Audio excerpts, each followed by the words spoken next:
بسم اللہ الرحمن الرحیم۔ فیکٹیکل کے معزز ناظرین کو السلام علیکم۔ ناظرین محترم، دنیا میں بدقسمتی سے ایسے ہزاروں بچے موجود ہیں جب وہ اپنی آنکھیں کھولتے ہیں تو اطراف میں نہ تو ان کے ماں باپ کی محبت ہوتی ہے اور نہ ہی نرم بستر اور گرم کمبل موجود ہوتا ہے۔ ان کے اطراف میں محض کوڑے کا ڈھیر ہی ہوتا ہے۔ جی ہاں، ہم ان بچوں کی بات کر رہے ہیں جن کو ان کے ظالم ماں باپ پھینک دیتے ہیں۔ ان میں سے کچھ بچے تو پہلے کچھ ہی دنوں میں مر جاتے ہیں، جبکہ کچھ 10-15 دنوں کے بعد ریسکیو کیے جانے کے باوجود بھی مر جاتے ہیں۔ ایسی ہی کہانی اس بچی کی بھی ہے جس کو اس کے اپنے ہی والدین نے کوڑے کے ڈھیر پر پھینک دیا تھا۔ لیکن اس سے پہلے کہ ویڈیو کو مزید آگے بڑھایا جائے، اگر آپ فیکٹیکل کے نئے ناظرین میں سے ہیں تو ہمارے چینل کو سبسکرائب کر لیں۔ ناظرین محترم، یہ بیماری اکثر بچوں میں ہوتی ہے جب بچے ایک بڑے سے سر کے ساتھ پیدا ہوتے ہیں۔ یہ بچے اس معذوری کے ساتھ پیدا ہوتے ہیں اور جب ان کے والدین اس عجیب و غریب بچے کو دیکھتے ہیں تو ان میں سے ہر کسی کا ہی جواب مختلف ہوتا ہے۔ یہ بیماری ایشیائی ممالک میں پائے جانے والے بچوں میں اکثر پائی جاتی ہے اور اکثر اوقات اس کی وجہ سے ہی موت واقع ہو جاتی ہے۔ کہا جاتا ہے کہ ایسے بچوں میں سے 99% بچے مر جاتے ہیں، جبکہ صرف 1% وہ بچے ہی زندہ رہ پاتے ہیں جن کو ڈاکٹرز خصوصی توجہ دیتے ہیں۔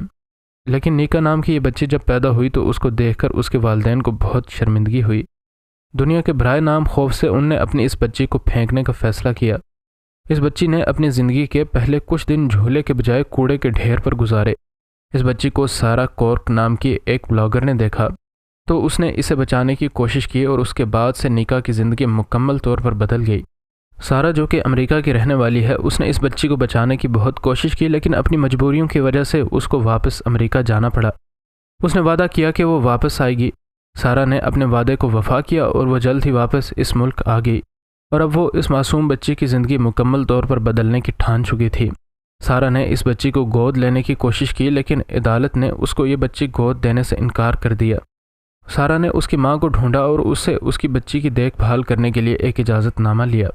یہ اجازت نامہ ملنے پر سارا نے اس کے علاج پر آنے والا سارا خرچ اپنے ذمہ لیا اور اس کا علاج کروانے کے لیے اپنے تمام تر وسائل بروئے کار لانے کی کوشش کی۔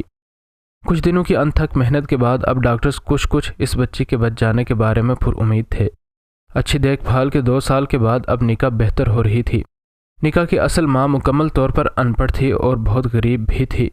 اس کو اپنی بچی سے کوئی محبت بھی نہیں تھی، لیکن اس بچی کو بچانے کے لیے 7 سمندر پار سے یہ لڑکی آ چکی تھی اور اب یہ بچی بھی سارا کے ساتھ کافی خوش نظر آتی تھی۔ سارا کہتی ہے کہ جب مجھے نیکا ملی تو وہ اکیلی ایک کوڑے کے ڈھیر پر پڑی تھی اور اسے دیکھ کر پہلے تو مجھے بے حد خوف آیا، اور جب مجھے یقین آیا کہ میری آنکھیں دھوکہ نہیں کھا رہیں تو میرے غصے کی کوئی انتہا نہ تھی کہ کیسے ایک انسان اتنے معصوم بچے کو محض اس کی بیماری اور ظاہری وضاقتہ کی وجہ سے یوں کوڑے میں پھینک سکتا ہے۔ اس کے ارد گرد آوارہ کتے گھوم رہے تھے اور وہ کمزوری کے آخری درجے تک پہنچ چکی تھی۔ 2 سال کی کوششوں کے بعد آخر عدالت سے سارا کیس جیت گئی اور اب وہ قانونی طور پر اس بچے کی ماں بن گئی تھی اور اسے گود لے سکتی تھی۔ سارا نیکا کو اپنے ساتھ امریکہ لے گئی تاکہ وہ اس بچی کو بہتر زندگی دے سکے۔ نیکا، جو کہ حال ہی میں 2 سال کی ہوئی ہے، اب بہت خوش اور کافی صحت مند لگتی ہے۔ اب بھی اس بچی کا علاج جاری ہے، لیکن اس بچی کا مستقبل اب کافی روشن ہے، اور یہ سب سارا جیسی رحمدل لڑکی کی انتھک محنتوں کی وجہ سے ہوا۔ مزید نئی ویڈیوز کے لیے ہمارے چینل کو سبسکرائب کر لیں۔ ویڈیو پسند آنے کی صورت میں لائک اور شیئر ضرور کریں۔ انشاءاللہ ملتے ہیں اگلی ویڈیو میں۔ فی امان اللہ۔